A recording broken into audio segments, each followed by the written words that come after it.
Hi, Robin with Oxy-Dry. And today I am actually just doing this one bedroom. I did a closet as well, which I've already done. And this carpet is quite old. I think about 25 years or so old. This is a master bedroom. She was actually postponing getting it cleaned for a while because she was planning on putting a hardwood in here. And she's decided to hold off on that because the entire rest of this floor really needs to be refinished, and so she decided to hold off on putting new hardwood in here because she's going to redo the whole thing. And she'd been holding it off for, I guess, 2 or 3 years or more doing that. In the meantime, this carpet is very deteriorated. As you can see, it's not just simply soiled, it is very worn. I've actually cleaned this carpet in the past. It is a nylon Berber. And as you can see over here, it's actually in really good shape because there was a cabinet here. And over here, you can see the fiber is quite mushed, distorted, damaged, and obviously very soiled. I cleaned it, I think, at once, maybe twice in the last couple of years ago, 2 or 3 years ago. But prior to that, she'd been getting it steam cleaned, and there's a lot of soil has been washed into the carpet, into the backing over the years, and over time it will continue to reappear because it's in the backing and you can't get it out once it's been pressure washed in there by repeated steam cleaning. This time I'm going to clean it. I've always cleaned it with furniture in here, and this time obviously it's, oh, well, the bed's gone anyway. I'll be moving this stuff around, but this is obviously where the bed was sitting and looks beautiful under here. But anyway, so you can see very defined traffic lane here. There's dogs in the house, and this wood over here is not in great shape, and yeah, it's a lively house, put it that way. So I actually pre-vacuumed, and I did something a little different. I did pre-spray this carpet with my pressure sprayer with an actual pre-spray in it. When I say pre-spray, I don't mean what's in the tank. What's in the tank is Nanomax, but I've also got it boosted with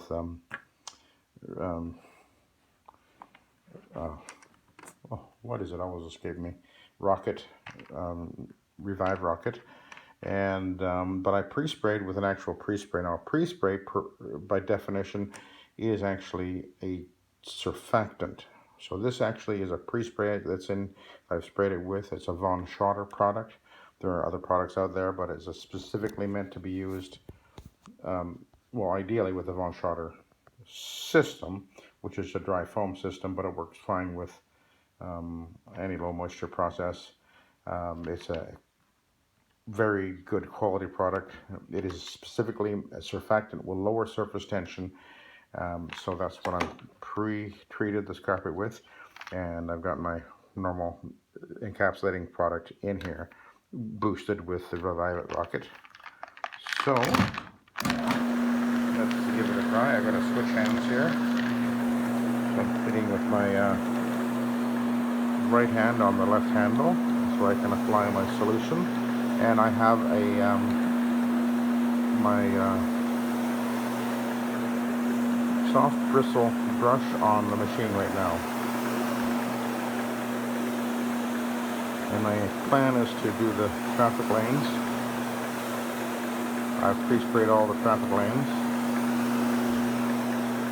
and I seem to have misplaced my phone holder, so that's why I'm holding my phone with my left hand. Hopefully it'll work out okay. I thought those of you who like watching my channel would find this interesting. Now this pre-spray, in case you're wondering, it is a product that is recommended or approved for use for Stainmaster carpet, so it will be less than, I'm not positive, I think it's 9.1 pH. I think the maximum you're recommended to go for Stainmaster, if I remember correctly, is 9.5. I don't normally really concern myself about that because I don't even carry anything that is an issue when it comes to that. But just so you know, I know that there's guys that are recommending or well, at least suggesting pre-spraying with ammonia, and technically speaking, we're not really supposed to be putting anything above 9.5 on a stainmaster carpet. And I've noticed that some of these guys that are recommending these things aren't even taking that into consideration at all, so shouldn't be doing that. It'll affect the stainmaster qualities, deteriorate the its ability to resist soiling and staining as it's intended. That's why we're not supposed to go above 9.5 pH. I know a lot of guys ignore that, but anyway, when most of the encapsulating products we use are below that anyway. Not all of them are, so just be aware of that if you're concerned about cleaning a residential carpet, a nylon, or and wool, of course. You don't want to be above, what's the recommended wool is probably 8 and 9. No, it's got to be no more than 9.1, I think. But I think this product is actually okay on wool. I'm not positive about that. Anyway, see that traffic lane is just coming out of there so easily?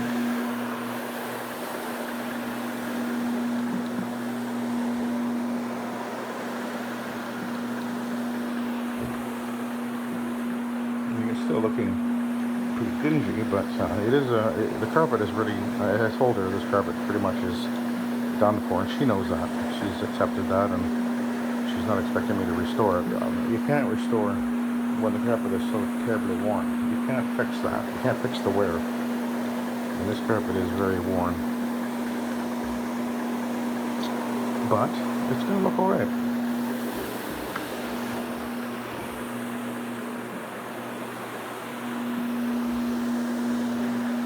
It's actually cramping my arm doing this. Cramp on my forearm. Actually, I think the handle's a bit too high. Yes.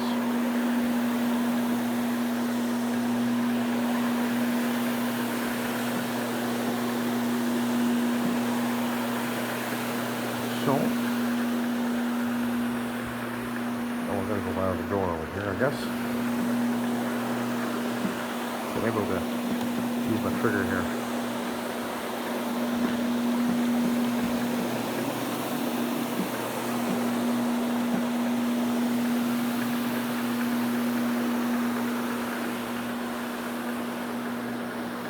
I've done quite a bit of work for this lady in the last year, well, especially the last year, even before that, but the video I did where I was using my set method on the slipcover couch. This was the guest, or the cottage next door. She owns that. And then I also cleaned all the furniture in here, including that chair. And then I cleaned upstairs. There was some big urine stains that I dealt with, and I videoed that. And they all turned out really well. I came back and did the furniture. I had to touch up a couple of urine spots, but they were done really, really well. Just a little bit visible, and that was all, which I expected, and told her that, let me know. But it's all turned out really well. She's a regular customer. I cleaned, actually she has some really big wool rugs that I cleaned as well. And now I'm cleaning this bedroom.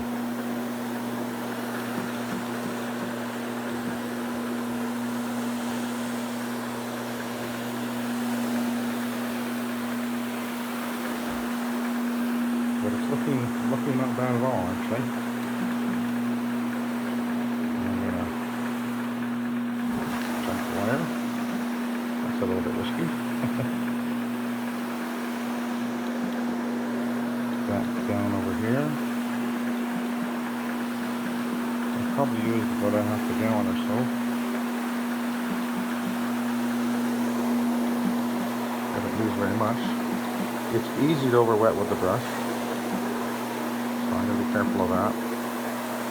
But I felt that being a Berber, that would be a little bit better to get the bristles to sort of work their way down between the loops a little bit. This is my newer bristle brush. So it's a little bit, although it's the same brush, it's a bit stiffer because it doesn't set in like the older one. So it's really lifting the file. Now we'll go back to here.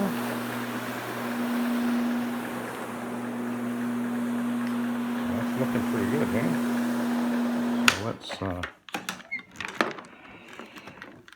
do a switcheroo. Hang on.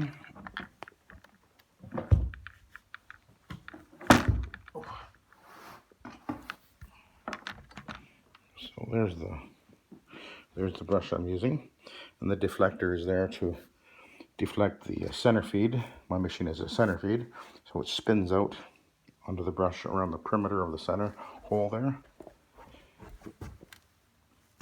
Set that there.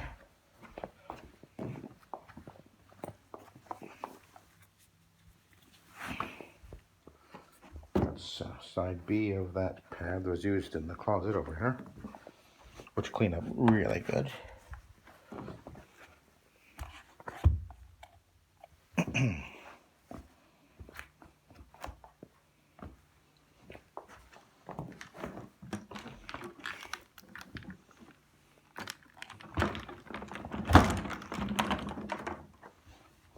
I'll just do the traffic area with the Iron Man pad, and then I'll end the video to move the furniture, just so to show you guys what the end result as far as the traffic lanes go anyway.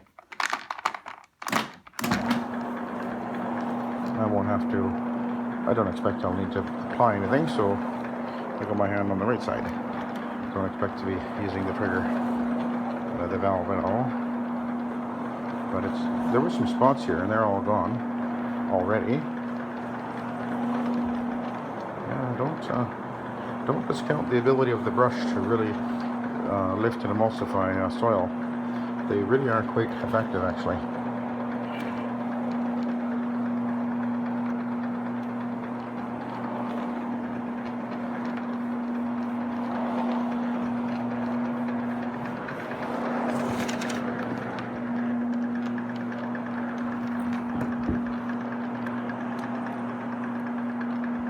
This is looking really good. It looks better to my eye than it does, and the camera's not really showing just how good this is looking. And it will look even better when it fully dries. It's going to look just fine.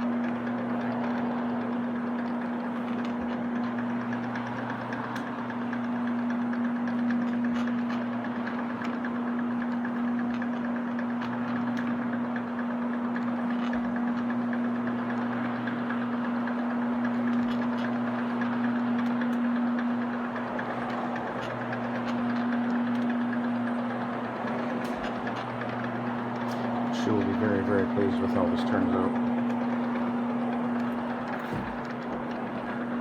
But she's been using me for a few years, and she's always been very, very impressed with what I've been able to do for her. So it's just the way it works. Just try to do the best you can. And there's no odor, by the way. I was thinking about that. A lot of guys would say, boost your pre-spray with ammonia and all that, but that would be really smelly in here. This pre-spray I'm using, I'm not smelling anything at all.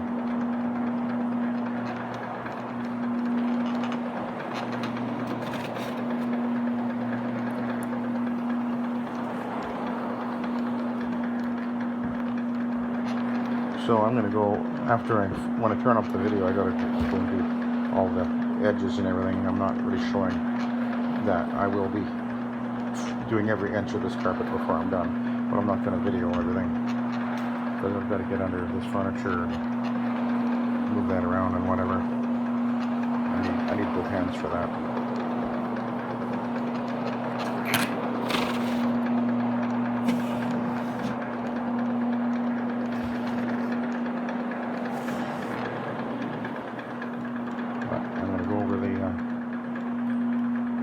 traffic area one more time. When I groom it too, when I will be grooming with the vacuum, that'll straighten it out a little bit, because you can see what looks like light and dark patches. Just the way the yarn is moved one way and then moved another way, and it's just the way the light is reflecting off of it. When I put the vacuum across it, that'll straighten everything out and it'll even it out completely. It's gonna look really nice. But it is worn, really worn in the doorway there.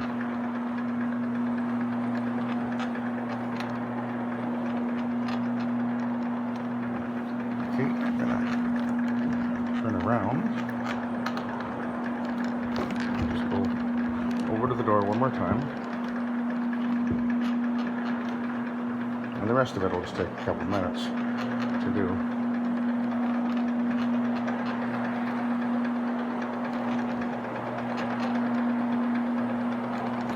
And then we're going to take a look at the pad.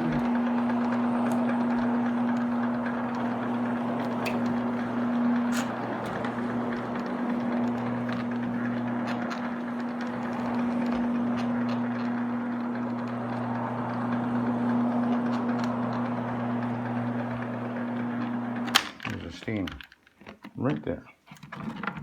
And that looks like maybe an animal stain, perhaps. So I've got my Omega Citrus with ClO2 at 2,000 parts per million. That should take care of that. Voila. Gone. Okay. So let's take a peek at the pad.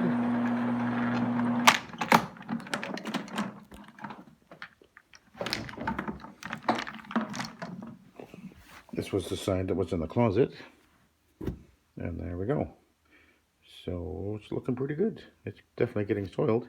So I've got another pad there. I'll switch out with that one and then I'll finish off the job. I'll just go over the area with the brand new pad, and then the rest I'll go over with it, and then I'll be done. And then just groom it with the vacuum. So there you go. Thank you for watching and have a good day.